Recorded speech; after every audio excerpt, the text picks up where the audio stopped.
আহ, সবাই আসুক, আমি একটু পরে শুরু করছি। অনেকেই ফোন দিচ্ছেন, আমি আসলে লাইভ করছি। এই মুহূর্তে ফোন না দিলে মনে হয় সবচেয়ে ভালো। আমি ফোনগুলি কেটে দিচ্ছি, প্লিজ কেউ ফোন দিয়েন না। আসসালামু আলাইকুম, ভালো আছি ব্রাদার। আমার মনে হয় একটু ওয়েট করি, সবাই আসুক, আসলে আমরা লাইভ থেকে শুরু করি। মিঠু ভাই কেমন আছেন? আলহামদুলিল্লাহ ভালো আছি। আসসালামু আলাইকুম মিঠু ভাই। বস আসসালামু আলাইকুম। আসসালামু আলাইকুম।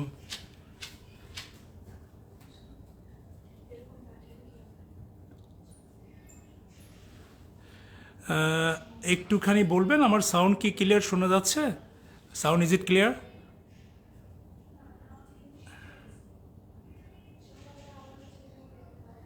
সালাম ভাই, thank you. Miss you sir, thank you.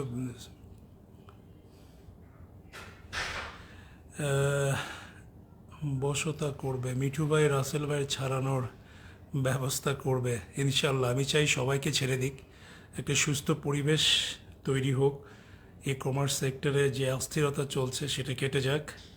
আমরা মনে হয় একটু ওয়েট করি, সবাই আসুক, আসলে আমরা মনে হয় শুরু করি।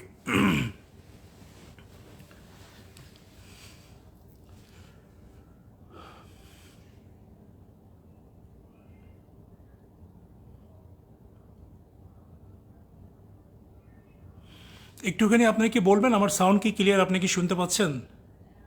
যদি একটু লিখতে না, yes it is clear, thank you very much.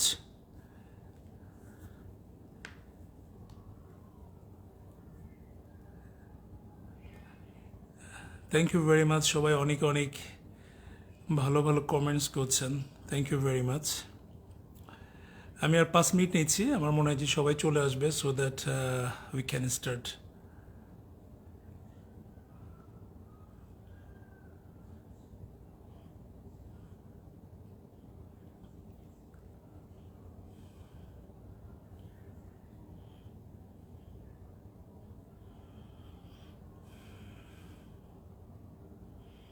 সালাম ভাই, রাকিব ভাই, thank you very much, sound clear.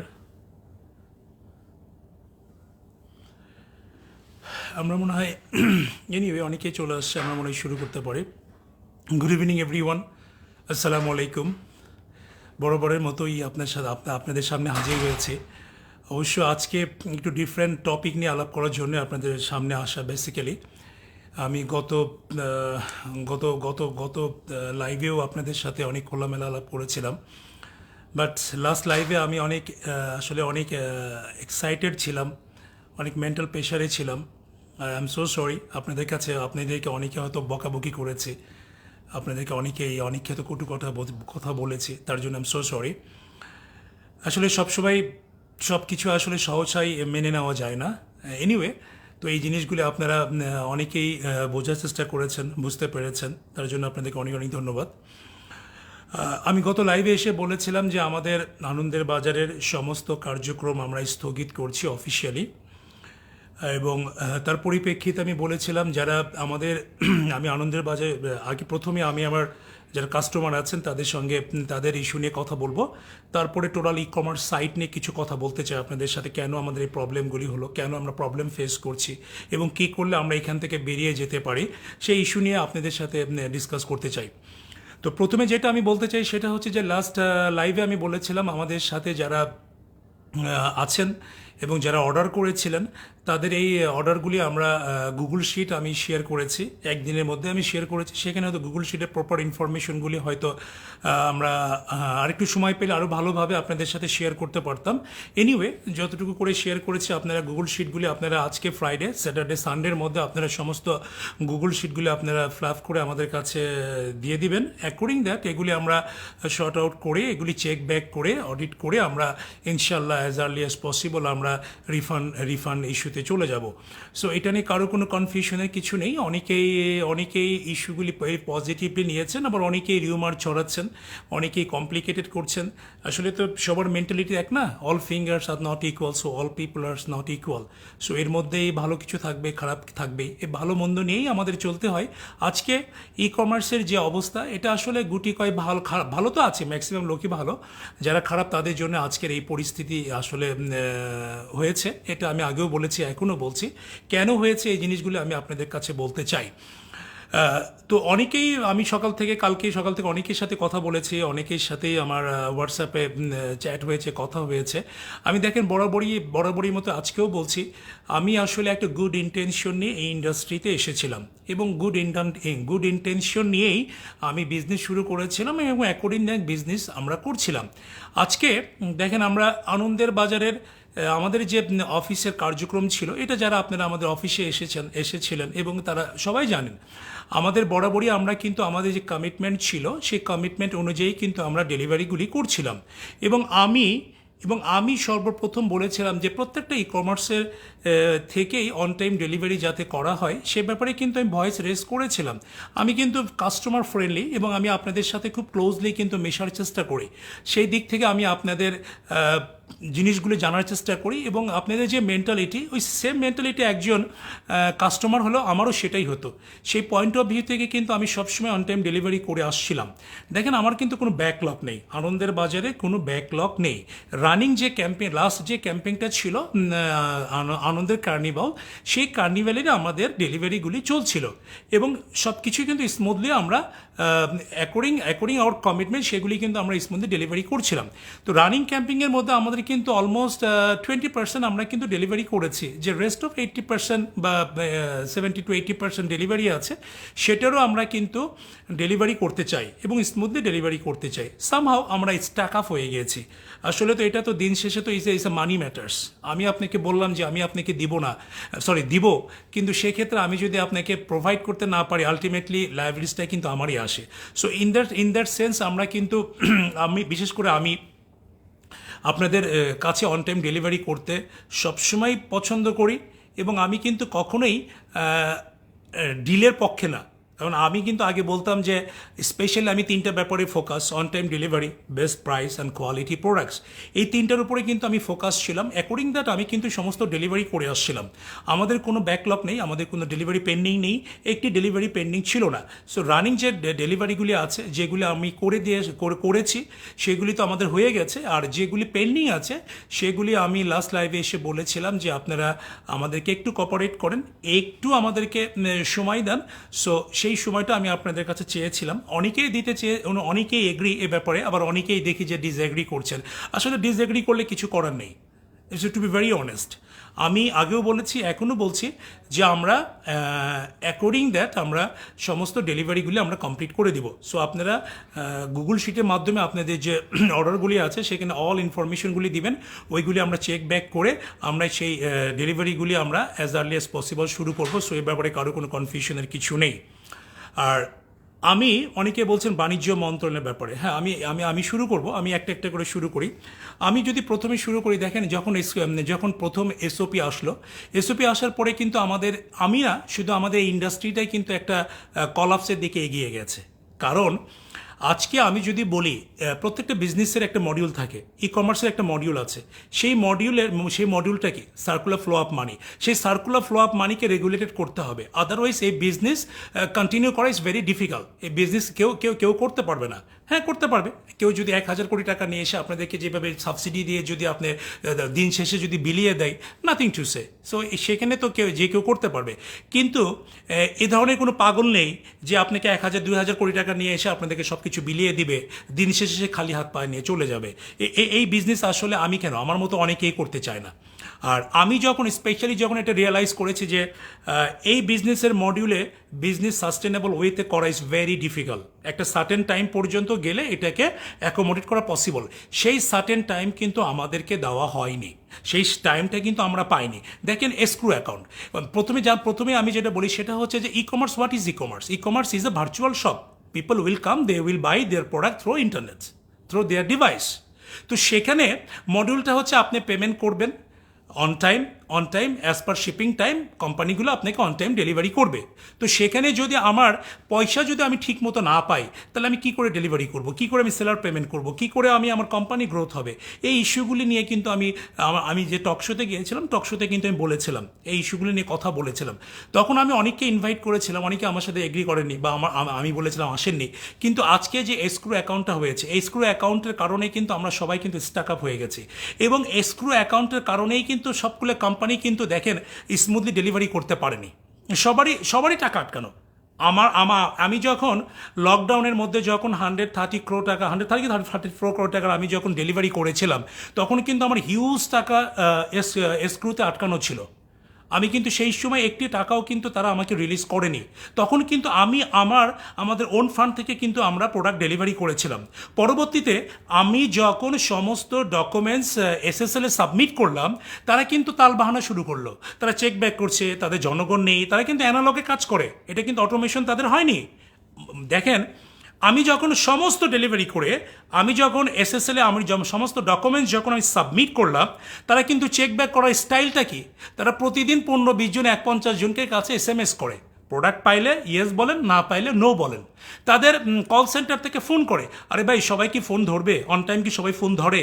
আর বাংলাদেশের কন্টেস্টে আপনি সবাইকে এসএমএস দেখি আর এসএমএস রিপ্লাই দিই। এই যে এসক্রু অ্যাকাউন্টটা যে করলো, এই যে এসওপিতে এসক্রু অ্যাকাউন্টটা আপনারা যে ফুট করে করলেন, করার পরে কি হলো, গোটা ইন্ডাস্ট্রিটা কলাপস করে গেছে, গোটা ইন্ডাস্ট্রি একটা প্রবলেমের মধ্যে দিয়ে যাচ্ছে। আজকে যতগুলি প্রবলেম হয়েছে এই এসক্রুর কারণেই, এসক্রু অ্যাকাউন্ট করার পরপরই কিন্তু প্রবলেম হয়েছে। এই এসক্রুটা কেন করলো, কারা করেছে, আমি সেগুলি বলবো। আমি যেটা বলছিলাম এসএসএল এর কথা, এসএসএল, তারপরে এসএসএল আমার পা ধরা পর্যন্ত বাকি ছিল, কারণ আমি সমস্ত ডেলিভারি করে দিয়েছিলাম। তারপরেও তারা আমাকে অ্যাট এ টাইমই ফুল পেমেন্ট করেনি। তাদের কথা, আমি যখন একবার তাদের সাথে বসলাম, খুব রাগারাগি করলাম, আমি বললাম সমস্ত ডেলিভারি দিয়েছে, সমস্ত ডকুমেন্টস আমি সাবমিট করেছি, তারাও কিছু চেক ব্যাক করে দেখেছে আমার সমস্ত ডকুমেন্ট, আমি সমস্ত ডেলিভারি কমপ্লিট করে দিয়েছি। তখন তারা আমাকে বললো যে 100% সাকসেস রেটের মধ্যে আমাদের 68% আপনার সাকসেস রেট আমরা পেয়েছি, সো এটার উপরে আমরা ফুল পেমেন্ট ছাড়বো। কিন্তু পরবর্তী তারা 10% পেমেন্ট ছেড়েছিল। কেন, কি কারণে?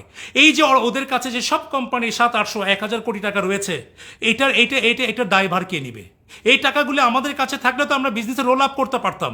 আজকে যে বাণিজ্য মন্ত্রণালয় থেকে যে এসওপি করা হলো, সেই এসওপিতে যে এসক্রু অ্যাকাউন্ট নিয়ে আসা হলো, সেই এসক্রু অ্যাকাউন্টের ম্যারিট ডিম্যারিটস তারা একবার ভেবে দেখবে না?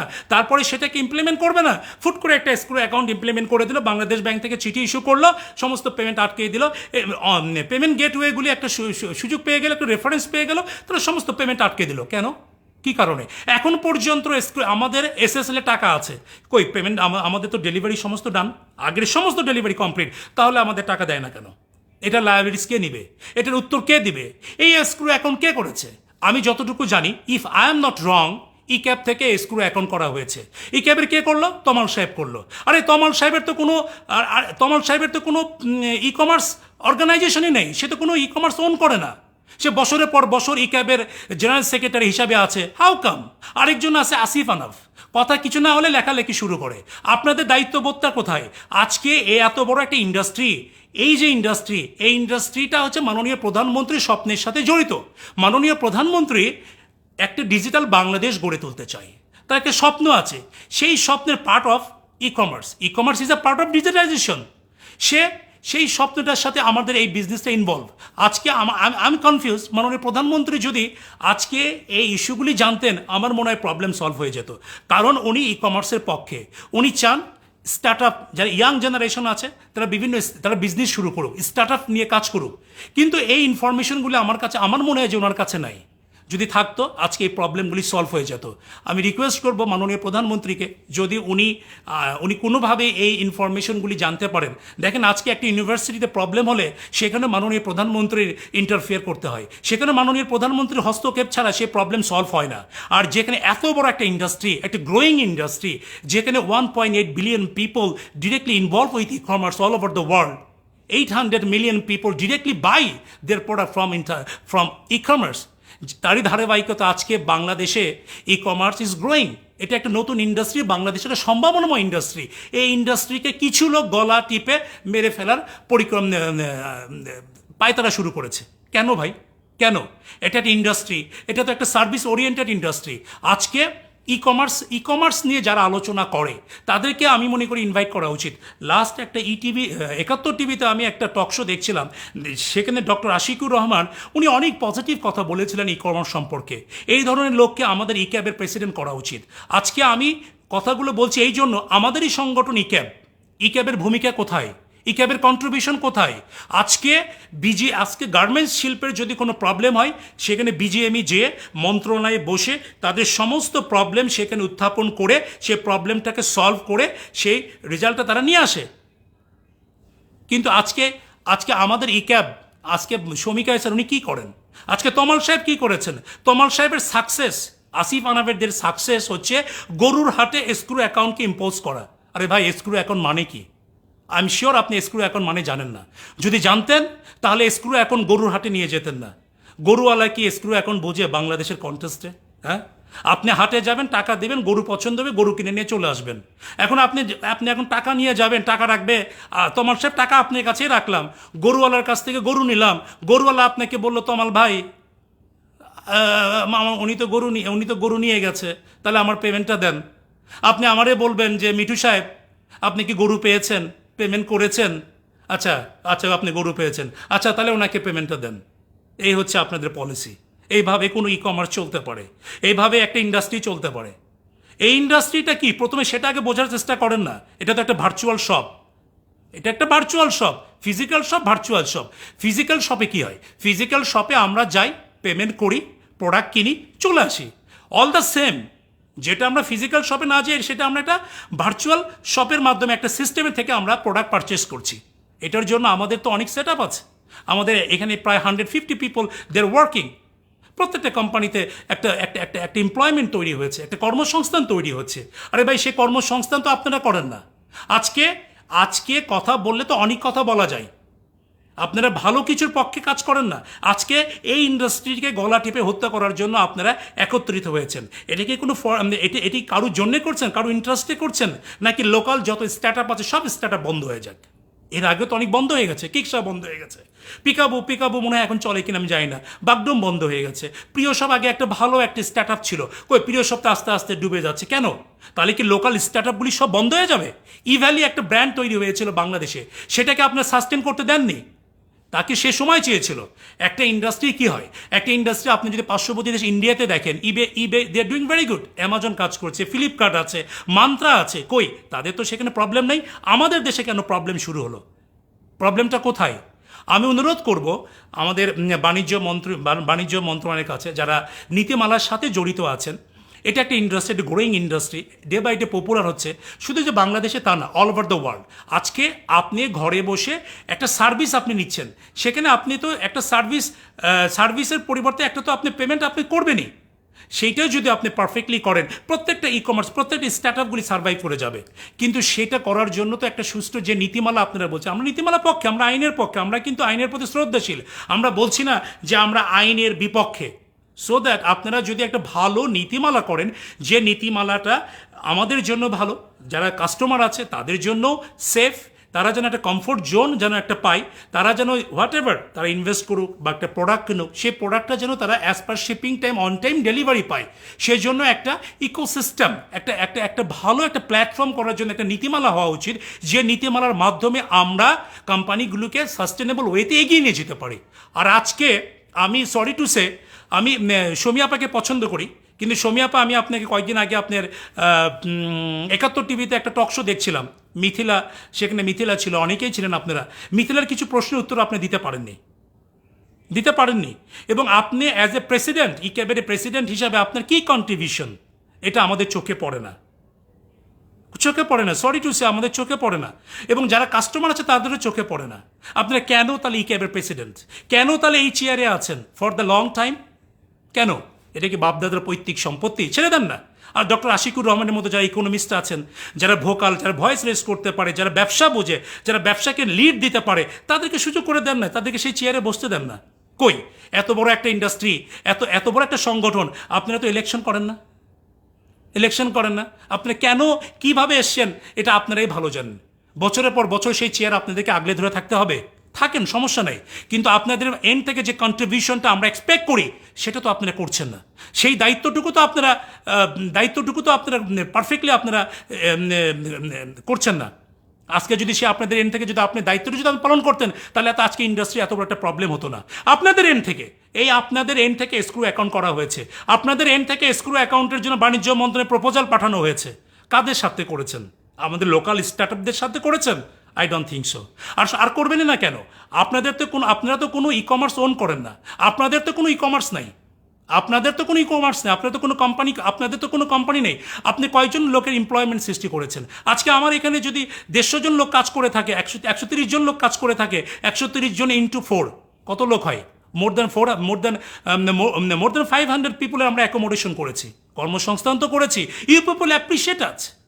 আজকে বাংলাদেশে 18-19 কোটি লোকের দেশ বাংলাদেশ। আজকে 1 কোটি লোক সলভেন্ট আমাদের দেশে। 1 কোটি লোক যদি 18টা লোকের দায়িত্ব নেয়, রাতারাতি বাংলাদেশের বিশ্বের দরবারের মডেল হিসেবে দাঁড়িয়ে যায়, মাননীয় প্রধানমন্ত্রী মুখ উজ্জ্বল হয়ে যায়। কয়জন আসে ইন্ডাস্ট্রি করতে, কয়জন আসে স্টার্ট আপ করতে? অনেকে তো টাকা নিয়ে বিদেশে চলে গিয়েছেন। পিকে চৌধুরী চলে গেছেন, কই তাকে নিয়ে তো প্রেস কনফারেন্স করেননি। ওই দিন আমি দেখছিলাম 90,000 কোটি টাকা ইন্ডাস্ট্রিয়াল লোন, 90,000 কোটি টাকা ইন্ডাস্ট্রিয়াল লোন, যেখানে টু থার্ড ডিফল্টার, তার মানে 60,000 কোটি টাকা ডিফল্টার। কই এগুলি নিয়ে তো আপনারা কথা বলেন না, এগুলি নিয়ে তো প্রেস কনফারেন্স করেন না। আজকে সবাই মিলে ই কমার্সের পিছনে লেগেছেন। আজকে ওই দিন আমি ইনিটসের সিও মার্শাল সাহেব লাইভে এসে প্রচণ্ডভাবে হাউ মাউ করে কাঁদলেন। কেন ভাই আপনি কাঁদেন কেন? প্রবলেম কই? প্রতিবাদ করেন, কোম্পানি সমস্ত কার্যক্রম বন্ধ করে দেন। এভাবে তো কোম্পানি চলতে পারে না। আমরা যারা একটা স্টার্ট আপ তৈরি করেছি, আমরা যারা ইনভেস্টমেন্ট করেছি, তাদের ইনভেস্টমেন্টের তো কোনো সিকিউরিটি নেই। তাদের ইনভেস্টমেন্ট নিয়ে কেউ কোনো কথা বলে না, তাদের ইনভেস্টমেন্ট নিয়ে কেউ কথা বলার চেষ্টাই করে না, বরং কিভাবে লোকাল স্টার্ট আপদেরকে গলা টেপে মেরে ফেলা হবে সেই পাই তারা শুরু করছে। আজকে ই ক্যাবের ভূমিকা কোথায়? আজকে শমিকা ইসরের ভূমিকা কোথায়? আমি মনে করি শমিকা ইসরের উচিত আগামীকাল রিজাইন করা এবং সেখানে একজন ভালো লোককে অ্যাসাইন করা, যে এই ইন্ডাস্ট্রির জন্য কাজ করতে পারবে, যে ইন্ডাস্ট্রিকে লিড দিতে পারবে। আর ওনার ই ক্যাবে যিনি তমাল সাহেব আছেন, তমাল সাহেব আপনার অফিসের লোক আপনার বিরুদ্ধে সমালোচনা করে, আপনার লোক আপনার বিরুদ্ধে বাজে কমেন্টস করে, সেই প্রত্যেকটা রেকর্ড আমি আমার মোবাইল রেকর্ড করে রেখেছি আপনার এবং আসিফ আনামের নামে। আপনাদের কোনো ই কমার্স অর্গানাইজেশন নেই, কিভাবে আপনারা এত বড় একটা অর্গানাইজেশন জেনারেল সেক্রেটারি হিসাবে কাজ করেন? আপনারা কেন করেন? You should resign. আপনাদের ই কমার্সে আশিকুর রহমান সাহেবের মতো লোকের আসা উচিত, যারা পজিটিভ কথা বলে, যারা ইন্ডাস্ট্রি নিয়ে ভাবে, যারা সেন্সেবল, তাদেরকে এখানে বসানো উচিত। পারফেক্ট লোককে যদি আমরা অ্যাসাইন না করতে পারি, তাহলে ভালো কোনো আউটপুট আমরা পাবো না। আমাদের উচিত, সময় এসেছে কথা বলার। আমার মনে প্রত্যেকের এন্ড থেকে কথা বলা উচিত, ই ক্যাবকে ঢেলে সাজানো উচিত। যেহেতু ই ক্যাবের কোনো অ্যাক্টিভিটিস আমার চোখে পড়ছিল না, আমি পার্সোনালি চোখে দেখছিলাম না, এই জন্য আমি একটি ই কমার্স ওনার অ্যাসোসিয়েশন করতে চেয়েছিলাম। আমি রাসেল সাহেবকে ডেকেছিলাম, আমি রিপন সাহেবকে বলেছিলাম, পরবর্তী রিপন অবশ্য আমাদের সাথে এসেছিল, আমি আলিশার মঞ্জু সাহেবকে বলেছিলাম, তারা কেউ আসেনি। প্রত্যেকটা লোক কি হয়েছে? প্রত্যেকটা লোক দিন শেষে আজকে কথা বলার কোনো জায়গা নেই। আজকে ই ক্যাব তো আমাদের এই কথা বলবে না, কারণ ই ক্যাব তো এই ব্যবসার সাথে জড়িত না। আজকে শমিকা ছাড়া তো কোনো কোম্পানি ওন করে না, আজকে তমাল তো কোনো কোম্পানি ওন করে না। আজকে ই ক্যাবে যারা কমিটিতে আছে, একটা লোকেরও কোনো ই কমার্স কোম্পানি নেই। তো ওরা কি করে বুঝবে? ওরা কোনো এমপ্লয়মেন্ট তৈরি করে? ওরা এমপ্লয়মেন্ট করে না, ওরা বিভিন্ন কোম্পানির থেকে চান্দা নেয়, চান্দা পিকনিক করে, আর গরুর হাটে এসক্রু অ্যাকাউন্ট ইম্পোজ করে। এসক্রু অ্যাকাউন্ট সম্পর্কে আগে জানেন, পড়েন, তারপরে এসক্রু অ্যাকাউন্ট ইম্পোজ করতে চান। এটা একটি দোকানে এসক্রু অ্যাকাউন্ট ইজ নট অ্যাপ্লিকেবল। হ্যাঁ, এটার পরবর্তীতে আপনার কি করতে চান সেটা নিয়ে আপনাদের আলোচনা করা উচিত ছিল। আপনারা একটা নীতিমালা করেন, একটা সিস্টেম জেনারেট করেন, সেই সিস্টেমের মধ্যে আমরা যারা কোম্পানি আছি তারা পারফেক্টলি কোম্পানিগুলি রান করব। আমরা কোনো কোম্পানি অ্যাক্সিডেন্টের পক্ষে না, আমরা কোনো জনগণের সাথে আমরা কোনো প্রতারণা করতে চাই না। আজকে যাকেই ধরছে তাকে প্রেস কনফারেন্সে বলা হচ্ছে অনলাইন প্রতারণা। আরে ভাই, হোয়াট ইজ দিস? এখানে কে প্রতারণা করতে আসছে? আমরা প্রতারণা করতে আসলে এত বড় কোম্পানি আমরা করতাম না। আজকে আমরা সিস্টেমে আটকে গিয়েছি, আজকে আমরা সিস্টেমের কারণে আমরা স্ট্যাক আপ হয়ে গেছি। কই, যখন আমরা স্ট্যাক আপ হয়েছি তখন তো আমাদেরকে কোনো প্রণোদনার কথা বলেন না, তখন তো আমাদের কোনো লোনের কথা বলেন না। আজকে একটা মাত্র লোক আমি দেখি, সেটা হচ্ছে পলক সাহেব। উনি ই কমার্সের পক্ষে কথা বলার চেষ্টা করেন। উনি, দিস জেন্টলম্যান অলওয়েজ ই কমার্সের পক্ষে পজিটিভ কথা বলতে চান। আমি মনে করি পলক ভাই বা মন্ত্রী মহোদয়, আমাদের যে সংগঠনটা আছে ইক্যাব আছে, ইক্যাবকে ঢেলে সাজান। শমিক আইসার কেন প্রেসিডেন্ট হিসেবে থাকতে হবে ফর লং টাইম, তাতে কোনো কন্ট্রিবিউশন নেই। চেঞ্জ করেন বা চেঞ্জ করার প্রক্রিয়া করেন, ইলেকশনের মাধ্যমে তাকে নতুন প্রেসিডেন্ট নিয়ে আসেন। যারা বোঝে, তারা ইকোনমিস্ট আছে, আশিকুর রহমানের মতো ভালো লোক আছে যারা ভোকালিস্ট, তাদেরকে নিয়ে আসেন। ইন্ডাস্ট্রি দাঁড়ায় যাবে, ইন্ডাস্ট্রি এগিয়ে যাবে। আর এই তমল সাহেবের মতো যারা ধান্দা করে তাদেরকে এখান থেকে সরে দেন, তাহলে এই ইন্ডাস্ট্রির উন্নতি হবে, আদারওয়াইজ এই ইন্ডাস্ট্রি উন্নতি হবে না। আর যারা ই কমার্স বিজনেসের সাথে জড়িত তাদের মধ্যে থেকে নিয়ে এই এই এই এই ই ক্যাবে কমিটিতে আসতে হবে, আদারওয়াইজ তারা এই ই কমার্সের দুঃখ তারা বুঝবে না, কী কী প্রবলেম ফেস করছে তারা বুঝবে না। ম্যারিটস নিয়ে তারা আলোচনা করে না, ডিম্যারিটস নিয়ে আলোচনা করে না। আজকে আমাদেরকে কিন্তু তাদেরকে কোনো মিটিংয়ে তারা কিন্তু আমাদেরকে ইনভাইট করে না। আমরা যে কী প্রবলেম ফেস করছি সেই প্রবলেমটা তারা কিন্তু আলোচনা করে না, কোনো সময় করেনি, এখনও করেনি, আগামী তো করবে বলে আমার ডাউট। ওই দিন আমি বিভিন্ন টক শোতে ই ক্যাবের থেকে ই ক্যাবকে নিয়ে আপনারা টক শো করেন, ই ক্যাবের কী ভূমিকা, আজকে যে ইন্ডাস্ট্রিতে এত বড় একটা প্রবলেম ইজ গোয়িং অন, সেখানে তাদের কী কন্ট্রিবিউশন এটা আমরা জানতে চাই, কাস্টমাররা জানতে চাই, আমাদের চোখে পড়ে না। সো দ্যাট আমার মনে হয় যে পলক সাহেব এই জিনিসটা নিয়ে আপনি একটুখানি দেখবেন। আসলে একটা সম্ভাবনাময় খাত এই ইন্ডাস্ট্রিটা, এই যে প্রবলেমগুলি আছে, এই প্রবলেমগুলো যদি অ্যাজ আর্লি অ্যাজ যদি সলভ না হয়, তাহলে আমরা খুব কমফোর্টের জন্য থাকতে পারবো না এবং আমরা সাস্টেনেবল ওয়েতে বিজনেস করতে পারবো না। আমার মনে হয় যে প্রবলেমগুলি নিয়ে ইমিডিয়েটলি বসে একটা সলভ করা উচিত এবং একটা সুষ্ঠু নীতিমালা করেন, যে নীতিমালার মাধ্যমে কাস্টমারের এন্ড থেকে কাস্টমার যেন সেফ থাকে এবং কোম্পানিগুলো যেন তাদের প্ল্যানিং অনুযায়ী যেন বিজনেসটাকে স্মুথলি রান করতে পারে, একটা সাস্টেনেবল ওয়েতে যেন আমরা যেন চালাতে রান করতে পারি। তো আমার মনে হয় এই জিনিসগুলো আপনি দেখবেন এবং আমার মনে হয় যে ইমিডিয়েটলি এই প্রবলেমগুলি সলভ হবে বলে আমি মনে করি। আর যেখানে আরেকটা জিনিস যে বলতে চাচ্ছিলাম সেটা হচ্ছে যে আমি একটুখানি বলি, সরি টু সে, ই ক্যাবকে আমার মনে হয় ই ক্যাবের কোনো কিছু সরকারের বাণিজ্য মন্ত্রণালয় থেকে অ্যাকসেপ্ট করা উচিত না। বাণিজ্য মন্ত্রণালয়ের কাছে আমি রিকোয়েস্ট করব, বাংলাদেশে যত লোকাল স্টার্ট আপ আছে প্রত্যেকের এমডি সিওকে নিয়ে একটা মিটিং করে আমাদের কি প্রবলেম হচ্ছে, আমরা কি প্রবলেম ফেস করছি সেগুলি জেনে একটা সুষ্ঠু নীতিমালা, একটা সুষ্ঠু সিস্টেম আপনারা করে দেন। সেই সিস্টেমের মধ্য দিয়ে আমরা যারা গুড ইন্টেনশনে এই ইন্ডাস্ট্রিতে এসেছিলাম, আমরা বিজনেসটা যাতে স্মুথলি এগিয়ে নিয়ে যেতে পারি, আমার মনে হয় তাহলে আমরা এই ইন্ডাস্ট্রিটা টিকবে, এই ইন্ডাস্ট্রিটার জন্য ভালো কিছু হবে। আর আরেকটা জিনিস আমি বলতে চাই, আর কোনো কারো স্বার্থে যদি এরা যদি কাজ করে, কাদের সাথে কাজ করতেছে সেটাও আসলে এখন ভেবে দেখার ইস্যুজ আছে। আমার মনে হয় ইউনো ভেরি ওয়েল, আপনারা সব কিছুই বোঝেন। আমার মনে হয় যে অ্যাজ আর্লি অ্যাজ পসিবল একটা সুন্দর একটা নীতিমালা আসবে, যে নীতিমালা আমাদের জন্য একটা পজিটিভ হবে এবং সেই নীতিমালার উপরে আমরা যারা লোকাল স্টার্ট আপ আছি, আমি না, প্রত্যেকটা কোম্পানি যেন স্মুথলি আমরা বিজনেস রান করতে পারি এবং একটা সাস্টেনেবল ওয়েতে যেন আমরা বিজনেসটাকে এগিয়ে নিয়ে যেতে পারি। আজকে দেখেন, আমাদের প্রত্যেকের একটা স্বপ্ন ছিল যে মানুষের যখন স্বপ্নটা ভেঙে যায় তখন মানুষ স্বাভাবিকভাবে কষ্ট পায়। আমার কোম্পানিটা ছিল আমার লাইকে বেবি, আমি আমার বেবির মতোই সেটাকে নার্সিং করতাম, আমি 17-18 ঘন্টা কাজ করতাম, আমার কিন্তু একটা প্ল্যানিং ছিল, সেই সময়টা কিন্তু আমাদেরকে দেওয়া হয়নি, সেই সময়টা কিন্তু আমরা পাইনি। এনিওয়ে, আশা করছি সরকার সেই হয়তো মন্ত্রণালয় সেই ইস্যুগুলি দেখবে এবং ইস্যুগুলি দেখে একটা সুন্দর নীতিমালা করবে, যে নীতিমালার মাধ্যমে আমরা এগিয়ে যেতে পারবো। আর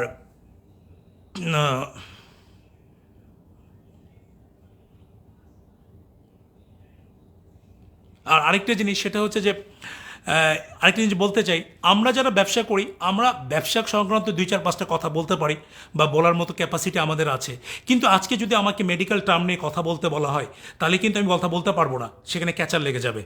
সো আমার মেডিকেল টার্ম নিয়ে কথা বলাটা উচিত হবে না, আমাকে ইনভাইটও করা উচিত হবে না। অর্থাৎ আমি বলতে চাই যারা ই কমার্স সংক্রান্ত যাদের নলেজ আছে, যারা নলেজেবল, তাদেরকে ইনভাইট করা উচিত এবং তাদেরকে নিয়ে আলোচনা করে একটা ভালো প্ল্যাটফর্ম তৈরি করা উচিত। আমি লাস্ট 71 টিভিতে মিথিলাকে একটু বলতে চাই, অনেকে আপনারা ইনভাইট করেন, ই কমার্স রিলেটেড যারা ইকোনমিস্ট তাদেরকে ইনভাইট করেন, তাদেরকে নিয়ে টক শো করেন, তাহলে আমার মনে হয় যে ভালো একটা ডিসিশন বেরিয়ে আসবে। আমার মনে হয় আশিকুর রহমান সাহেবকে সামনে নিয়ে আসা উচিত। দিস জেন্টলম্যান, আমি যতটুকু ওনার বক্তব্য শুনেছি, উনি very positive e commerce industry নিয়ে। উনি ব্যাংকের রেফারেন্স টেনেছেন, উনি ই কমার্সের রেফারেন্স টেনেছেন, উনি একটা বিজনেস মডিউলের রেফারেন্স টেনেছেন। প্রত্যেকটা বিজনেসে একটা মডিউল থাকে, সেই মডিউলের উপর কিন্তু আপনাকে ফোকাস করতে হবে। আর আর যদি আপনি অন্য কোনো লোক নিয়ে আসেন তারা কিন্তু কমপ্লিকেটেড করে, সেই সমস্ত লোকদেরকে ইনভাইট করে লাভ নেই। আমার মনে হয় যে প্রত্যেকটা, আমি বাণিজ্য মন্ত্রণালয়ের কাছে অনুরোধ করব, আপনার নেক্সট যে কোনো মিটিং হবে আপনারা আমাদের প্রত্যেকটা ইন্ডাস্ট্রির সিও এমডিদেরকে নিয়ে বসে আলোচনা করে আমরা কি প্রবলেম ফেস করছি, আমাদের কি প্রবলেম হচ্ছে, সেগুলি জেনে যদি একটা প্রপার একটা ভালো প্ল্যাটফর্ম, একটা এসওপি করেন, সেই এসওপিতে এই ইন্ডাস্ট্রিটা এগিয়ে যাবে। এই ইন্ডাস্ট্রিটা অপর সম্ভাবনাময় একটা ইন্ডাস্ট্রি, যেখানে আজকে যে বলা হয়েছে যে 6-7 হাজার কোটি টাকার মার্কেট, সেটা 2 বছর পরে আরও 15-20 হাজার কোটি টাকার মার্কেট হবে। সেই ইন্ডাস্ট্রিটা এইভাবে নষ্ট হয়ে যেতে পারে না। আজকে লোকাল স্টার্ট আপ, লোকাল কোম্পানিগুলি যদি দাঁড়াতে না পারে, তাহলে কি ফরেন কোম্পানিগুলি এসে ব্যবসা করবে? এটা যদি হয় নাথিং টু সে। আমার মনে হয় যে আমরা যারা লোকাল স্টার্ট আপের সাথে জড়িত আছি, আমাদেরকে সেই সুযোগ সুবিধাগুলি দেওয়া উচিত। তাহলে আমরা আমাদের এই অ্যাক্টিভিটিসগুলি আমরা স্মুথলি চালাতে পারবো, এবং আমাদের যে একটা প্রত্যেকটা মানুষেরই একটা গোল থাকে, সেই গোলে আমরা পৌঁছাতে পারবো। ভাই রাইট, তুষারের কথা বলেন। আসলে ডক্টর তুষারের কথা, তুষার সাহেব নাও এডেস উনি খুব ভালো ভালো কথা বলছে। আমি লাস্ট 2-3 ডেজ দেখছিলাম উনি পজিটিভ কথা বলছে ই কমার্স সম্পর্কে। এর আগে ওনার নেগেটিভিটি ছিল, এর আগে উনি ই কমার্স নিয়ে অনেক ব্যাড কমেন্টস করেছেন। এটা হয়তো উনি নিজে থেকে রিয়েলাইজ করতে পেরেছেন যে না, আসলে আমি যেটা বলেছি সেটা ভুল বলেছিলাম, আসলে এটা আমার বলাটা ঠিক হয়নি। কিন্তু লাস্ট ফিউ ডেজ উনি ভেরি পজিটিভ কথা বলছেন ই কমার্স নিয়ে। আশা করি আমরা যারা আগে ই কমার্স নিয়ে যারা নেগেটিভ ডিসকাস করতেন, নেগেটিভিটি ছিল, তারা সবাই আস্তে আস্তে এটা বোঝার চেষ্টা করছে, এবং আস্তে আস্তে সবাই কিন্তু এই ব্যাপারে পজিটিভ হচ্ছে। সো আমার মনে হয় যে তুষার সাহেব আগে যে নেগেটিভিটি তার মধ্যে ছিল, সেটা অনেকখানি ওখান থেকে উনি বেরিয়ে আসছে, এবং এটা আস্তে আস্তে উনি পজিটিভ ডিসকাশন উনি করছেন। আমার মনে হয় যে শুধু তুষার সাহেব না, যারা এর আগে যারা ব্যাড কমেন্টস করছেন তারাও কিন্তু এখন পজিটিভ ডিসকাশন করছে। আসলে মূলত আমরা কি প্রবলেম ফেস করছিলাম, এই প্রবলেমগুলি আসলে আমরা সরকারের কাছে রিস্ক করতে পারিনি। এই জন্যই আমি ই কমার্স ওনার অ্যাসোসিয়েশন করতে চেয়েছিলাম, যাতে করে আমরা 10-12 জন একসাথে বাণিজ্য মন্ত্রণালয়ের সাথে বসতে পারি, বাংলাদেশের সাথে বসতে পারি, ইভেন তো মাননীয় প্রধানমন্ত্রীর কাছে যেও আমরা বসতে পারি। কারণ উনি এই ইন্ডাস্ট্রির পক্ষে, কারণ উনি তো একটা ডিজিটাল বাংলাদেশ গড়ে তুলতে চান, উনি একটি সমৃদ্ধশালী বাংলাদেশ গড়ে তোলার জন্য কাজ করছেন। উনি চান 2041 সালের মধ্যে একটি সমৃদ্ধশালী বাংলাদেশ গড়ে তোলার জন্য। তার জন্য তো শুধু উনি একা কাজ করলে হবে না, সরকার, সিভিল সোসাইটি, প্রাইভেট সেক্টর, গণমাধ্যমের বন্ধুরা থেকে শুরু করে সবাইকে কাজ করতে হবে, তাহলেই কিন্তু আমরা সেখানে রিচ করতে পারি। সো মাননীয় প্রধানমন্ত্রী উনি এই ইন্ডাস্ট্রির পক্ষে, কিন্তু দুঃখজনক হলো সত্য, এই সঠিক ইনফরমেশনটা আমরা মনে হয় ওনার কাছে পৌঁছাতে পারছি না। যদি উনি জানতেন, এতদিন এই প্রবলেমটা সলভ হয়ে যেত। উনি যে কোনো প্রবলেমই জানার সাথে সাথে কিন্তু সলভ হয়ে যায়। সো দ্যাট আমার মনে হয় যে আমাদের যারা সংশ্লিষ্ট মন্ত্রণে যারা আছেন, তারা মাননীয় প্রধানমন্ত্রীর সাথে এই ইস্যুগুলি ডিসকাস করে অ্যাজ আর্লি অ্যাজ পসিবল একটা নীতিমালা আমাদেরকে দিবেন, এবং একটা সুষ্ঠু নীতিমালা দিবেন, একটা সুন্দর সিস্টেম আপনারা তৈরি করবেন, যে সিস্টেমের উপর ডিপেন্ড করে আমরা অনেক দূর এগিয়ে যেতে চাই। আর আরেকটা জিনিস, আজকে দেখেন প্রত্যেকটা কোম্পানি যে প্রবলেমগুলি ফেস করছে, আপনার গেটওয়েগুলিতে যে টাকাগুলো আটকানো আছে, এই টাকাগুলি 3 মাস 4 মাস হয়ে গেছে, এই টাকাগুলি তারা এখন পর্যন্ত ছাড়েনি। তাহলে কি তারা এই টাকা দিয়ে তারা ব্যবসা করছে? এই প্রশ্নের উত্তর কে দিবে? এই প্রশ্নের উত্তর আমরা জানতে চাই। এই প্রশ্ন নিয়ে তো টকশোতে আলোচনা হয় না। আমি মিথিলাকে অনুরোধ করব, যদি আপনার কাছে ইনফরমেশনটা যায়, এগুলো নিয়ে আলোচনা করেন। আর আরেকটা জিনিস বলি, আজকে বাংলাদেশ ব্যাংক থেকে পিএসও লাইসেন্স দেওয়া হয় গেটওয়েগুলিকে। গেটওয়েগুলির কোনো স্পেসিফিক কোনো টিডিআর এর বাংলাদেশ ব্যাংক থেকে গাইডলাইন নেই। আজকে এসএসএল 2.5% টিডিআর নাই। যে গেটওয়েগুলি আছে 2%, 2.5%, প্রায় 3% আপনি টিডিআর নিচ্ছে। এই টিডিআর নিলে কি হয়, 100 কোটি টাকার যদি ট্রানজেকশন হয়, 2.5% যদি নেয়, 2.5 কোটি টাকা তারা নিয়ে নিচ্ছে। তো যদি 500 কোটি টাকার ট্রানজেকশন হয়, তাহলে কত টাকা নিচ্ছে? 10 কোটি টাকা নিচ্ছে। It's a big money, 10 crore is a big মানি। আমি মন্ত্রণালয়ের কাছে অনুরোধ করতে চাই, আপনারা যারা ই কমার্সের সাথে ইনভলভ, যারা স্টার্টের সাথে, আমরা যারা ই কমার্সের সাথে ইনভলভ, আমাদেরকে পিএসও লাইসেন্স দেন, আমাদেরকে নিজেদেরকে গেটওয়ে লাইসেন্স দেন। আমরা যে টাকা লাগে আমরা দিব, আমরা দিয়ে সেই গেটওয়ে লাইসেন্স নিয়ে আমরা স্মুথলি বিজনেস করতে চাই। আমরা কেন এসএসএলকে 2.5% আপনার টিডিআর দিব, সার্ভিস চার্জ দেবো? ভাই, যেখানে ফরেন ব্যাঙ্কগুলি বাংলাদেশে $1 মিলিয়ন বিজনেস করছে 1.5%, 2% ইন্টারেস্টে, 1.5, 1.6, 1.7, 2%, 2.2-তে ইন্টারেস্টে $1 মিলিয়ন বিজনেস করছে, সেখানে একটা গেটওয়ে 2.5% ইন্টারেস্ট নিচ্ছে। How come? সেখানে তো বাংলাদেশ ব্যাংকের কোনো গাইডলাইন নেই, সেখানে বাংলাদেশ ব্যাংকের স্পেসিফিক কোনো গাইডলাইন নেই। ইফ আই এম রং, আপনি নিজে যা জিজ্ঞেস করে দেখেন, এসএসএলকে জিজ্ঞাসা করেন, ফস্টারকে জিজ্ঞাসা করেন, তারা যে 2.5%, 3% টিডিআর নিচ্ছে, এটাতে বাংলাদেশ ব্যাংকের স্পেসিফিক কোনো গাইডলাইন নেই। তারা মন করে একটা সার্ভিস চার্জ নিচ্ছে, বাট এখানে তো হিউজ টাকা তারা কামিয়েছে। রাসেল সাহেব যখন প্রত্যেকটা সাইক্লোনে তার যখন 200-300 কোটি টাকা যখন ট্রানজেকশন ছিল, 400 কোটি ট্রানজেকশন ছিল, মান্থলি যদি সে 1500-2000 কোটি টাকা ট্রানজেকশন করে, কত টাকা গেটওয়েকে দিয়েছে? You just calculate. তো সমস্ত কিছু নিয়ে যখন আজকে কথা হচ্ছে, সমস্ত কিছু নিয়ে কথা বলে একটা সুন্দর একটা প্ল্যাটফর্ম তৈরি করতে হবে, একটা সিস্টেম জেনারেট করতে হবে, যে সিস্টেমের মধ্যে দিয়ে প্রত্যেকটা স্টার্ট আপ যেন স্মুথলি বিজনেস করতে পারে। অনেক স্টার্ট আপই আছে, তারা আগে আগে অনেক ভালো করছিল, দেখেন ফর দ্য টাইমিং তারা আস্তে আস্তে আস্তে ছোট হয়ে যাচ্ছে। তাহলে কি প্রত্যেকটা লোকাল স্টার্ট আপ বন্ধ হয়ে যাবে? এই বন্ধের জন্য কিছু কিছু লোক কাজ করছে, কারা তারা? হু আর দে? এটা আমাদের এটা জানতে হবে। এবং আমি আই এম সরি, লাস্ট লাইভে আমি ডিভিসির এক সাংবাদিককে আমি গালি দিয়েছিলাম। I am so sorry. আমি আসলে ওই সময় খুব এত এত এত এত মেন্টালি ডিস্টার্ব ছিলাম, এত আপসেট ছিলাম। আর ওই মুহূর্তে আপনি এমন একটা নিউজ করেছিলেন যে আমি 350 কোটি টাকা নিয়ে আমি চলে আসছি। আরে ভাই, 350 কোটি টাকা কোথা থেকে আসলো? 350 কোটি টাকা কিভাবে আসবে? একটা জিনিস, আপনি সিম্পল জিনিস যদি আপনারা বোঝার চেষ্টা না করেন, তাহলে দিস প্রবলেম। আপনি যেটা রিয়াল নিউজ আছে সেটা পাবলিশ করেন। I don't mind. আমি তো নিজেই বলছি যে আমার রানিং ক্যাম্পিংয়ের 70-75 crore টাকার একটা ডেলিভারি ইস্যুজ আছে, ইটস রানিং, যেটা স্টাকআপের কারণে আমি যেটা হয়তো স্মুথলি করতে পারিনি। বাট আমি তো বলছি, আমি আগেও বলেছি, এখনও বলছি, আমি গুগল শিটের মাধ্যমে স্টেপ বাই স্টেপ সমস্ত ডেলিভারি করে দেবো ফর দ্য টাইম বিং। একটু সময় লাগবে, সেই সময়টা আমার সাথে থাকবেন। যারা আনন্দের বাজারের সাথে ছিলেন তারা তো আনন্দের বাজারকে উপর আস্থা রেখেই তো অর্ডার জেনারেট করেছিলেন। তো আপনারা এত অস্থির হলে তো চলবে না। যেহেতু একটা প্রবলেম হয়েছে, একটা ব্রিদিং স্পেস দেন। সেই ব্রিদিং স্পেসের মাধ্যমে আমরা সমস্ত delivery smoothly step by step সমস্ত ডেলিভারি করে দেব। এটা নিয়ে কারো কোনো কনফিউশনের কিছু নেই। অনেকে অনেক ধরনের কথা বলছেন, তারা কেন বলছেন আমি জানি না। আপনাকে বলছি আনন্দের বাজারে আপনাকে রিফান্ড দিবে, অন্য কেউ আপনাকে রিফান্ড দিবে না।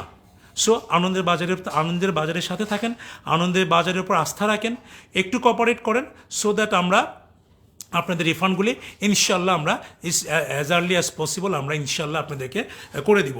আর আরেকটা জিনিস সেটা দেখছিলাম ওই দিন আমার এক সহকর্মী, আমি বলবো ইনিটসেরই তো মার্শাল সাহেব লাইভে এসে অনেক কান্নাকাটি করছিলেন।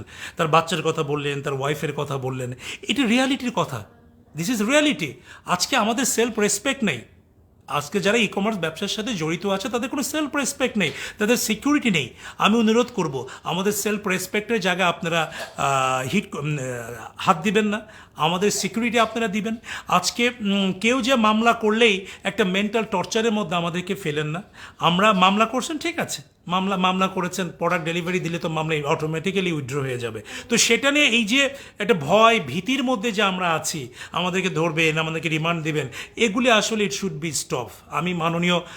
আমি পলক সাহেবকে কাছে রিকোয়েস্ট করব, যেহেতু আপনি ই কমার্সের পক্ষে, আপনি যেহেতু ই কমার্স নিয়ে স্টাডি করেন, আপনি আলিবাবাকে নিয়ে স্টাডি করেছেন, আপনি অ্যামাজনকে নিয়ে স্টাডি করেছেন, আপনি ইবেকে নিয়ে স্টাডি করেছেন, তাদের সেই মডিউলগুলো আপনি জানেন। আমার মনে হয় যে আপনি ইমিডিয়েটলি একটা ইনিশিয়েটিভ নেওয়া উচিত, যাতে করে যতগুলি স্টার্ট আপ আছে সবগুলি স্টার্ট আপকে আপনি মনিটরিং করেন, আপনি অডিট করেন, আপনি একটা সিস্টেমের মধ্যে নিয়ে আসেন। নো প্রবলেম, সবাই আসবে, সবাই নীতিমালার পক্ষে, সবাই আইনের পক্ষে, আমরা সবাই আইন মেনে চলতে চাই। কিন্তু এই যে হামলা, এই যে মামলা মোকদ্দমা, এই যে ভয় ভীতি, এগুলি বন্ধ হওয়া উচিত। আমার মনে এগুলি বন্ধ হওয়া উচিত। তাহলে একটা সুষ্ঠু পরিবেশ তৈরি হবে। সেই সুষ্ঠু পরিবেশের মাধ্যমে আমরা আমাদের ইন্ডাস্ট্রিকে অনেক দূর এগিয়ে নিয়ে যেতে পারবো। দেখেন, এখানে অনেক ইয়াং ট্যালেন্ট ছেলেপেলেগুলি স্টার্ট আপের সাথে কিন্তু ইনভলভ হতে চায়। আপনারা যদি একটা ভালো এনভায়রনমেন্ট ক্রিয়েট করে দিতে না পারেন, nobody will be interested, nobody will come. আজকে এটি একটি সার্ভিস প্রোভাইডার কোম্পানি হিসাবে আত্মপ্রকাশ করতে পারে। আমরা দেশে সার্ভিস দেওয়ার পরে বিদেশে সার্ভিস দিতে চাই। প্রত্যেকটা মানুষের একটা মিশন থাকে, ভিশন থাকে, একটা স্বপ্ন থাকে। সেই স্বপ্নটাকে বাস্তবায়ন করার জন্য কিন্তু আমরা কাজ করি। আজকে কিছু ডিসিশন আপনাদের কারণে আজকে সেই স্বপ্নগুলিকে যেমন গলা টিপে হত্যা করার জন্য একটা ব্যবস্থা করা হয়েছে। সো দ্যাট আমার মনে হয় এই ইস্যুগুলি নিয়ে খুব ইমিডিয়েটলি আমাদের যারা সংশ্লিষ্ট মন্ত্রণালয়ে আছেন তারা অলরেডি কাজ শুরু করেছেন। খুব তাড়াতাড়ি একটা নীতিমালা আসবে, সেই নীতিমালার মাধ্যমে আমরা স্মুথলি বিজনেসগুলিকে এগিয়ে নিয়ে যেতে পারি। আমি হয়তোবা আমার কার্যক্রম বন্ধ করে দিয়েছি। যদি ভালো কোনো নীতিমালা হয়, হয়তো আমি আবারও হয়তোবা এই বিজনেসের সাথে নিজেকে অ্যাকোমোডেট করতে পারি। কিন্তু যদি নীতিমালাটা যদি প্রপার না হয়, আমি হয়তো আসবো না। কারণ যারা আছে আমি তাদের জন্য বলছি। আমার মনে হয় এই জিনিসগুলি আমার মনে হয় চিন্তা করা উচিত। আর আমি মনে করি রাসেল সাহেবের মুক্তি দেওয়া উচিত। রাসেল সাহেবের যেহেতু কাস্টমারদের সাথে তার একটা কমিটমেন্ট ছিল এবং সে সময় নিয়েছিল, কাস্টমার তাদেরকে সময় দিয়েছিল, আমার মনে হয় সেই সময় তাকে সেই বিজনেসের সুযোগ দেওয়া উচিত। আর একটা শুধু দেখেন, আপনি শুধু ডিমেরিটস নিয়ে চিন্তা করলে হবে, এটা ম্যারিটসও আছে। আজকে রাসেল সাহেবের 47 লক্ষ লোক কাস্টমার, 4.7 মিলিয়ন তার সাবস্ক্রাইবার আছে। তারা যদি একটা করে প্রোডাক্ট কিনেন, তারা যদি 200 টাকা করে তাকে প্রফিট দেন, আমার মনে হয় যে তার যে লায়াবিলিটিস আছে এটা ফর দ্য টাইমিং সেটা ওভারকাম করতে পারবে। 1 কোটি প্রোডাক্ট বিক্রি করলে যদি 100 টাকা করে প্রোডাক্ট প্রফিট করে 100 কোটি টাকা, 200 টাকা 200 কোটি টাকা। তো তার যে লায়াবিলিটিসে আপনার কথা আমরা শুনেছি বা তিনি বলেছেন, আমার মনে হয় সেটা ফর দ্য টাইমিং এটা সে ওভারকাম করে বেরিয়ে আসতে পারবে। আর রিপন সাহেবকেও আমার মনে হয় রিলিজ করে দেওয়া উচিত, কারণ তার যে লায়াবিলিটিস 250 crore টাকা সেটা প্রোডাক্ট ডেলিভারি করতে হবে এবং তার গেটওয়েতে আটকানো আছে 395 crore টাকা। তার মানে এক্সেস সারপ্লাস টাকা তার কাছে আছে।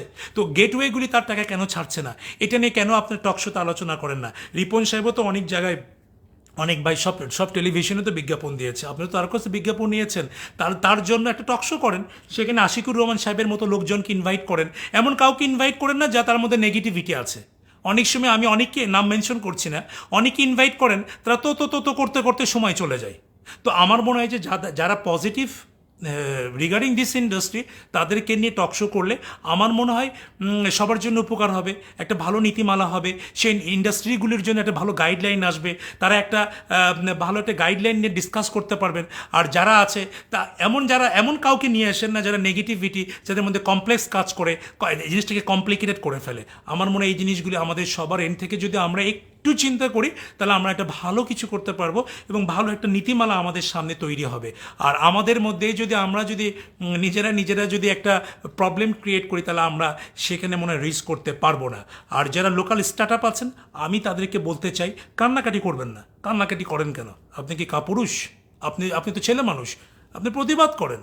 আপনি দরকার হলে আপনার কোম্পানির সমস্ত কার্যক্রম অফ করে দেন, অফ করে দিয়ে বলেন যাদের অর্ডার আছে তাদের অর্ডারগুলি আমরা আস্তে আস্তে ডেলিভারি করে দেবো।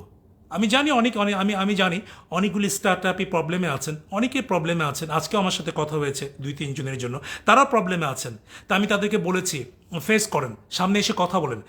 ভিতরে থাকলে আপনি প্রবলেমে পড়বেন। সো দ্যাট আমাদের সবার উচিত সামনে এসে কথা বলতে হবে। কথা না বললে তো প্রবলেম সলভ হবে না।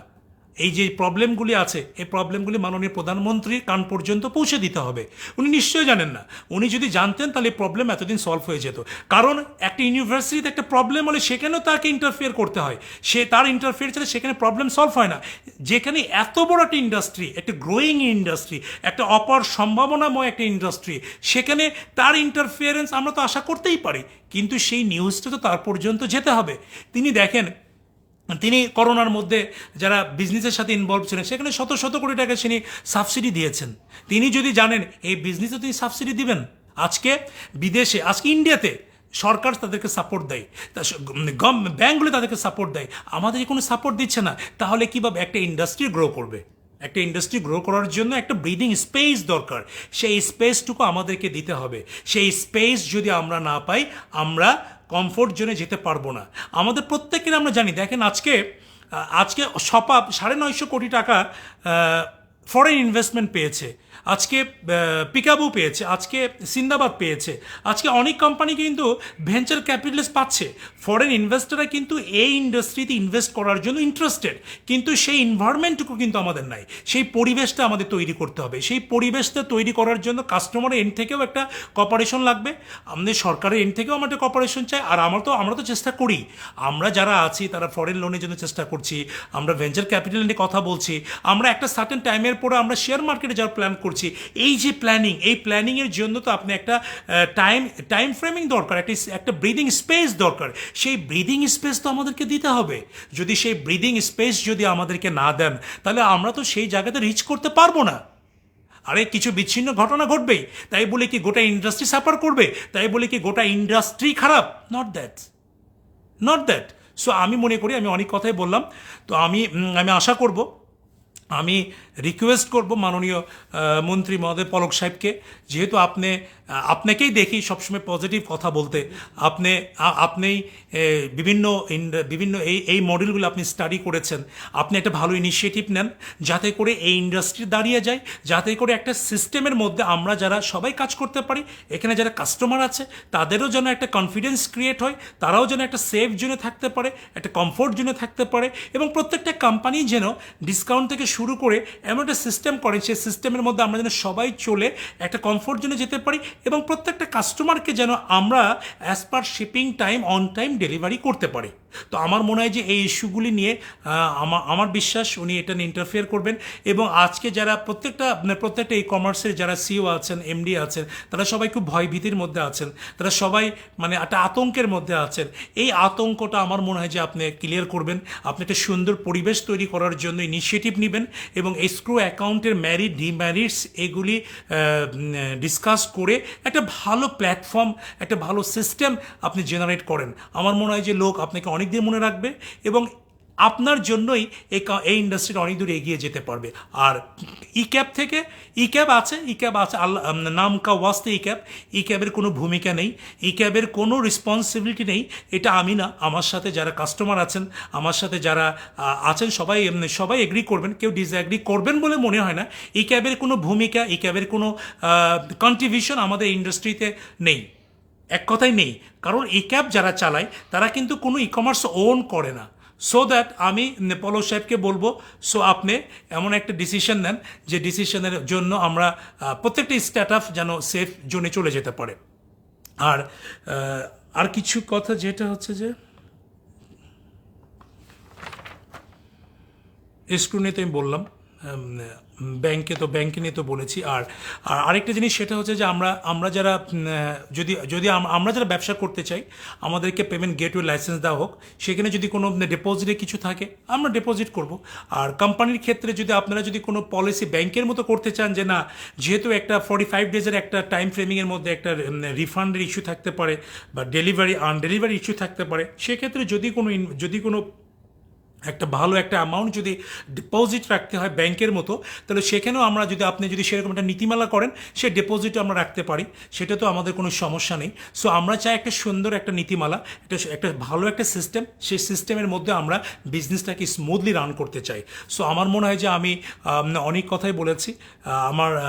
আর যারা এই লাস্ট লাইভে যাদেরকে মনের দুঃখে কষ্টে বকা দিয়েছিলাম, আই এম সো সরি আমার সেটার জন্য। আসলে ওই দিন আমি খুব আপসেট ছিলাম। এনিওয়ে, আমার মনে হয় যে যারা কষ্ট পেয়েছেন তারা আমাকে ক্ষমা করে দিবেন। সো আপনারা সবাই ভালো থাকবেন, সুস্থ থাকবেন। যারা আনন্দের বাজারের সাথে ছিলেন, আনন্দের বাজারের উপরে যাদের আস্থা ছিল, ই ক্যাব দরকার নেই। আমিও মনে করি ই ক্যাব দরকার নেই। ই ক্যাব দরকার আছে, সেখানে আমার ই ক্যাবের পরিবর্তে যদি আমরা ই কমার্স ওনার অ্যাসোসিয়েশন করতে পারি। দেখেন, হোটেল মালিক সমিতি আছে, আজকে দোকান মালিক সমিতি আছে, আজকে বিজিএমই আছে, আজকে বিটিএমসি আছে, আজকে বিকেএমই আছে। যারা এটার সাথে জড়িত তারা কিন্তু সবাই এই বিজনেসের সাথে জড়িত। কিন্তু আশ্চর্যজনক হলো সত্য, আজকে দেখেন বিজিএমির ফারুক সাহেব, উনি বিজিএমির প্রেসিডেন্ট, উনি কিন্তু একটা ইন্ডাস্ট্রির মালিক, উনি কিন্তু বিজিএমই ইলেকশন করে প্রেসিডেন্ট হয়েছে। আর আজকে ই ক্যাবের আমাদের কোনো ইলেকশন নেই। আজকে ই ক্যাবের যিনি প্রেসিডেন্ট, উনি কোন কোম্পানির সাথে জড়িত আমরা জানি না, ওনার কী কন্ট্রিবিউশন আমরা জানি না, উনি কী কন্ট্রিবিউট রাখতে চান সেটাও জানি না। আমার মনে হয় যে আপু, আপনাকে ভালো লাগে, আপনি অভিনয় করেন, আপনি এই চেয়ারটা ছেড়ে দিয়ে একদিন ভালো লোককে এখানে বসে কাজ করার জন্য একটা অপরচুনিটি তৈরি করে দেন। আমার মনে হয় আশিকুর রহমানের মতো লোকেরকে আপনি ই ক্যাবের প্রেসিডেন্ট আপাতত করেন, আপনি রিজাইন করেন। উনি আসার পরে একটা নীতিমালা করতে পারবে, সরকারের সাথে কথা বলতে পারবে, বাণিজ্য মন্ত্রণালয়ের সাথে কথা বলতে পারবে, বাংলাদেশ ব্যাংকের সাথে কথা বলতে পারবে।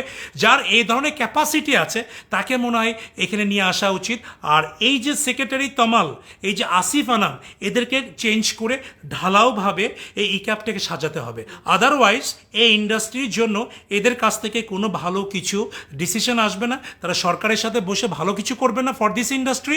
সো দ্যাট আমার মনে হয় যে ভালো যারা আছে তাদেরকে আসার অপরচুনিটি করে দেন। আমার মনে হয় যে তাহলে ভালো কিছু হবে, ইন্ডাস্ট্রির জন্য উপকার হবে, ইন্ডাস্ট্রিটা এগিয়ে যেতে পারবে। আমার মনে হয় যে আপনি আমার কথা শুনে হয়তো রাগ করতে পারেন, কিন্তু আমি রিয়ালিটির কথাটা বলছি।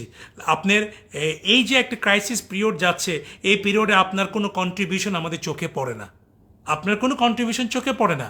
আপনার যারা টিম মেম্বার আছে, আপনার যারা কমিটিতে আছে, তাদের কোনো কন্ট্রিবিউশন আমাদের চোখে পড়ে না। কারণ আপনাদের তো কোনো ফিলিংস নাই এই ইন্ডাস্ট্রি নিয়ে। এনিওয়ে আমার মনে হয় যে এটারও একটা পরিবর্তন আসবে ইনশাল্লাহ। আমরা ভালো কিছু পাবো, একটা ভালো প্ল্যাটফর্ম পাবো, একটা নীতিমালা আসবে, সেই নীতিমালার মধ্যে দিয়ে আমরা এগিয়ে যেতে পারবো। আর ডেলিভারি আমাদের ডেলিভারি তো আগে সব ডেলিভারি আমরা করেই দিয়েছি। রানিং যেটা আছে, যেহেতু আমার সমস্ত কার্যক্রম স্থগিত আমি করেছি, সো আমি অ্যাজ পার গুগল শিটের মাধ্যমে অ্যাজ আর্লি অ্যাজ পসিবল, একটু সময় দিতে হবে কারণ আপনারা জানেন যে রিফান্ডের একটা ইস্যুজ আছে, সো এগুলো আমরা চেক ব্যাক করে আমরা সেই রিফান্ডগুলো ইনশাল্লাহ করে দেব। আর অনেক গ্রুপে অনেকেই বিভিন্নভাবে লেখালেখি করছিলেন, অনেকেই বলছিলেন, তো তাদের উদ্দেশ্যে একটা কথা বলতে চাই। আসলে আনন্দের বাজারে আমরা বাইকের এই ফান্ডেতে তো প্রবলেম, আদার্স তো কোনো প্রবলেম নেই। রিফান্ডের তো মেইন ইস্যু তো বাইক। তো বাইকটা বেসিক্যালি আমি দেখতাম, আমার সাথে সাদিদ দেখতো। সাদিদ আমার আমার বাইক ডিপার্টমেন্টের ম্যানেজার ছিল, ওই সব কিছু দেখতো, ওই ডেলিভারি থেকে শুরু করে A to Z ও দেখতো। ইদানিং আমি দেখলাম যে সেটা হচ্ছে যে ও আপনাদের মাঝে মনে হয় একটু কনফিউশন তৈরি করছে, আপনাদেরকে উস্কাই দেওয়ার চেষ্টা করছে। কেন করছে আমি জানি না। আসলে বেইমান বিট্রেয়ার সবসময় ছিল, এখনও আছে, মির্জাপুর ছিল, থাকবে। এদেরকে নিয়েই আমাদের হয়তো সামনের দিনগুলোতে পথ চলতে হবে। বাট ও একজন বিট্রেয়ার হিসাবে আমার কাছে মনে হচ্ছে, কারণ ও যে সমস্ত কাজ করছে আসলে হুইচ ইজ নট অ্যাকসেপ্টেবল। আর সাদিদের অ্যাক্টিভিটিস আপনাদের সাথে আমি শেয়ার করেছি। ওর বিরুদ্ধে আমি অফিসিয়ালি কিছু অ্যাকশনে যাব, যেটা ডকুমেন্টস অলরেডি আমার হাতে চলে আসছে এবং ডিটেলস ডকুমেন্টস আমার কাছে আছে। সো এটা নিয়ে আমি কাজ করছি। সো আমার মনে হয় যে কারো কথায় আপনারা কোনো বিভ্রান্ত হয়েন না। আমাদের অফিসিয়ালি যারা আপনাদেরকে উস্কে দেওয়ার চেষ্টা করবে, আমার মনে হয় যে তাদের সাথে কোঅপারেট করে লাভ নেই। তারা আপনাকে রিফান্ড দিবে না। রিফান্ড দিলে আনন্দের বাজার দিবে, আনন্দের বাজারে যারা আমি দিব। সো এখানে সাদিদ বা অন্য কেউ দিবে না। তো সাদিদ যেটা করেছে, এটা পানিশমেন্ট সাদিদ পাবে, যেহেতু সে বাইকের সাথে জড়িত ছিল এবং বাইক নিয়ে সে অনেক করাপশন করেছে, যে করাপশনগুলো অলরেডি সমস্ত ডকুমেন্টস আমার কাছে এসছে। অ্যাকর্ডিং দ্যাট আমি তার বিরুদ্ধে অ্যাকশনে যাব। সো আপনারা আনন্দের বাজারের উপর আস্থা রাখুন, আনন্দের বাজারের সাথে থাকুন। সো আমি পর্যায়ক্রমে আপনাদের সমস্ত রিফান্ড যেগুলি আছে এগুলি আমি স্টেপ বাই স্টেপ সমস্ত রিফান্ড করে দেবো। সো এটা নিয়ে কারো কোনো কনফিউশনের কিছু নেই। ফর দ্য টাইমিং একটু টাইম দেন, এগুলো আমাদেরকে কাজ করতে দেন। কাজ করে আমরা ডেলিভারি লিস্ট আমাদের অফিসিয়াল পেজে আমরা পাবলিশ করে দিব। যতটুকুই করি, 50 জনকে দিই, 100 জনকে দিই, 200 জনকে দিই, যতজনকে দিই না কেন তাদের লিস্ট একটা আমরা পাবলিশ করে দিব। অ্যাকর্ডিং দ্যাট আমরা আপনাদের ব্যাঙ্ক অ্যাকাউন্টে আমরা ডেলিভারি মানে কি ডেলিভারি টাকাগুলো আমরা সব রিফান্ড করে দিব অ্যাজ পার আপনারা যে টাকাগুলি দিয়েছিলেন সেই টাকাগুলি আমরা আস্তে আস্তে রিফান্ড করে দেব। প্রধানমন্ত্রীর কাছে ভুল বুঝিয়ে গলা টিপে এই ইন্ডাস্ট্রিকে ধ্বংস করার পায় তারা চলছে। I think so. কারণ প্রধানমন্ত্রী দেখেন, ভালোকে ভালো বলতে হবে, আমরা ভালো কাজকে অ্যাপ্রিসিয়েট করতে হবে। দেখেন বঙ্গবন্ধু আছে, থাকবে। বঙ্গবন্ধুর জন্য কিন্তু আমরা লাল সবুজের পতাকা পেয়েছি। বঙ্গবন্ধুর কন্যা মাননীয় প্রধানমন্ত্রীর নেতৃত্বে বাংলাদেশ কিন্তু এগিয়ে যাচ্ছে। দেখেন আজকে পদ্মা সেতু আজকে দৃশ্যমান হয়েছে। এই পদ্মা সেতু কিন্তু মাননীয় প্রধানমন্ত্রীর একক ডিসিশনের ফল। উনি কি নিজে এই পদ্মা সেতুকে ইউজ করবেন, নাকি দেশের মানুষ ইউজ করবেন, নাকি দেশের জন্য একটি অ্যাসেট? সো দ্যাট যে সৃষ্টি করে সে কিন্তু সৃষ্টির মর্মটা বোঝে। উনি কিন্তু সৃষ্টির পক্ষে, উনি কিন্তু ধ্বংসের পক্ষে না। আজকে দেখেন আমরা দেখেছি বিভিন্ন ইস্যুতে উনি কিন্তু নিজে ইনভলভ হয়েছেন। আজকে এই ইন্ডাস্ট্রির যে একটা ক্রান্তিকাল চলছে, আজকে এই ইন্ডাস্ট্রিটা যে আজকে ধ্বংসের মুখে ঠেলে দেওয়া হচ্ছে, আমার মনে হয় এটা উনি জানেন না। উনি যদি জানতেন ইমিডিয়েটলি এই ইন্ডাস্ট্রির যত প্রবলেম আছে সলভ করে ফেলতেন। আজকে ইন্ডাস্ট্রিয়ালদের জন্য যদি 90,000 কোটি টাকা উনি লোন দিতে পারেন, তাহলে এই ইন্ডাস্ট্রির জন্য উনি 500, 700, 1,000 কোটি টাকা লোন স্যাংশন করতে পারবেন না? অবশ্যই পারবেন। আজকে উনি যদি এই যে স্টার্ট আপগুলি আছে তাদেরকে যদি লোনের ব্যবস্থা করে দেন, আই এম শিওর প্রত্যেকটা স্টার্ট আপ, আমরা তো এখন বিজনেস মডিউল বুঝতে পেরেছি, আমরা বিজনেস মডিউল চেঞ্জ করে আমাদেরকে যদি একটা লোনের ব্যবস্থা করে দেওয়া হয়, আমরা সেই লোন নিয়ে আগামী 6 মাসের মধ্যে লোন পরিশোধ করার মতো ক্যাপাসিটি আমাদের আছে, আমরা পারবো। আজকে 90,000 কোটি টাকা 2/3 কিন্তু ডিফল্টার। আজকে তাদেরকে নিয়ে কিন্তু কথা বলা হয় না, আজকে তাদেরকে নিয়ে কিন্তু আলোচনা হয় না। দেখেন কথা বললে অনেক কথা বললো, আমি সেদিকে যেতে চাচ্ছি না। ব্যাংকেরও ক্লাসিফাইড আছে, ব্যাংকেরও ডিফল্টার আছে, ডিফল্টার সব জায়গায় থাকবে। কিন্তু ফর দ্য টাইম সবাই আবার এটাকে অ্যাকোমোডেট করে ব্যবসাকে প্রফিটেবল ওয়েতে করার জন্য আমরা কিন্তু কাজ করলে সেটাকে প্রফিটেবল ওয়েতে করা যায়। আজকে ই কমার্সের একটা বিশাল সম্ভাবনা। আজকে দেখেন 18-19 কোটি মানুষের দেশে যদি 1 কোটি প্রোডাক্ট যদি আমরা ইয়ারলি সেল করতে পারি, it's not a big issue, it's not a big deal, it's not a big challenge. 1 কোটি প্রোডাক্টে যদি আপনি 100 টাকা করে প্রফিট করেন, 100 কোটি টাকা প্রফিট। একটি কোম্পানি চালাতে কি 100 কোটি টাকা লাগে না। তো সেখানে কিন্তু একটা অপরচুনিটি আছে। সেই অপরচুনিটিটাকে কাজে লাগানোর জন্য একটা ব্রিদিং স্পেস দিতে হবে, একটা সুন্দর প্ল্যাটফর্ম করে দিতে হবে। সেই সুন্দর প্ল্যাটফর্মটা আসলেই এই সেক্টরটা দাঁড়িয়ে যাবে। আমরা ততক্ষণ পর্যন্ত সেই অপেক্ষায় থাকি যে একটা ভালো প্ল্যাটফর্ম তারা আমাদেরকে করে দিবে। সেই প্ল্যাটফর্মের মধ্য দিয়ে আমরা আমাদের ইন্ডাস্ট্রিকে ইনশাল্লাহ আগামী সামনের দিনগুলোতে এগিয়ে নিয়ে যেতে পারবো। সো আমরা মনে হয় যে আমি অনেক কথাই বলেছি, সব কথাই বলেছি, যতটুকু বলার ততটুকুই বলেছি। সো আমার ব্যাপারে কারো কোনো কনফিউশনের কিছু নেই। সো বি হ্যাপি উইথ আনন্দের বাজার। আপনাদের যতটুকু আস্থা ছিল, ভালোবাসা ছিল, ততটুকুই থাক। আপনারা আগামী রবিবারের মধ্যে আপনাদের সমস্ত গুগল শিটগুলি আপনার ফিল আপ করে আমাদের কাছে দিবেন। তারপরে সেগুলি আমরা চেক ব্যাক করে কাজ করার পরে আমরা আমাদের ফেসবুক পেজের মাধ্যমে ডিক্লারেশন দিব আমরা কিভাবে আপনাদেরকে রিফান্ডগুলি করব। সো আপনারা সবাই ভালো থাকবেন, সুস্থ থাকবেন। একেবারে আমি লাইভের শেষ পর্যায়ে এসেছি। আমার মনে হয় যে আর কিছু বলার নেই। আপনাদের যদি কোনো প্রশ্ন থাকে আমি সেগুলি একটু উত্তর দিতে পারি। আমার মনে হয় যে টাকা আমরা কিভাবে পাবো, আর টাকা আপনাদের ব্যাঙ্ক অ্যাকাউন্টে আমরা দিয়ে দিব। সো আপনারা আপনাদের ব্যাঙ্ক অ্যাকাউন্টগুলি শেয়ার করবেন। আমরা ব্যাঙ্ক অ্যাকাউন্টের মাধ্যমে আপনাদের রিফান্ডগুলি আমরা ইনশাল্লাহ এক্সিকিউট করব। সাংবাদিক প্রধানমন্ত্রী নিয়ে কে কী বলবে? ভাই, আমার পরিবারের কাছে এদেশে যার টাকা নেই তার ব্যবসা করার অধিকার নেই। এটা ঠিক না। এটা আসলে আপনি এদেশে যারা টাকা ডেলিভারি টাইমটা একটু নির্দিষ্ট। ডেলিভারিটা আমরা তো বললাম, আমরা আপনাদের গুগল শিটগুলো আমাদের কাছে দেন, আমরা একটু চেক ব্যাক করি, একটু টাইম দেন, আমাদের সাথে একটু কোঅপারেট করেন, সো দ্যাট আমরা চেক ব্যাক করে অ্যাজ আর্লি অ্যাজ পসিবল আমরা ডেলিভারিগুলি শুরু করব। সো আমি একেবারে লাইভের শেষ পর্যায়ে এসেছি। আমি আপনাদের সাথে অনেক কথা বললাম, ভুল হয়ে গেলে মাফ করে দিন। আর mistake is a part of life. ভুল হলেই সেখানে শেখার অপরচুনিটি থাকে। সো আপনারা আজকে যারা লাইভে ছিলেন তাদেরকে অনেক অনেক ধন্যবাদ। আপনারা সব ভালো থাকবেন, সুস্থ থাকবেন, আমার জন্য দোয়া করবেন। ইনশাল্লাহ আমি যেন স্মুথলি আপনাদের এই ডেলিভারিগুলি স্মুথলি যেন আমি শেষ করতে পারি। সো ততক্ষণ পর্যন্ত ভালো থাকবেন, সুস্থ থাকবেন। খোদা হাফেজ, আবার দেখা হবে। আসসালামু আলাইকুম।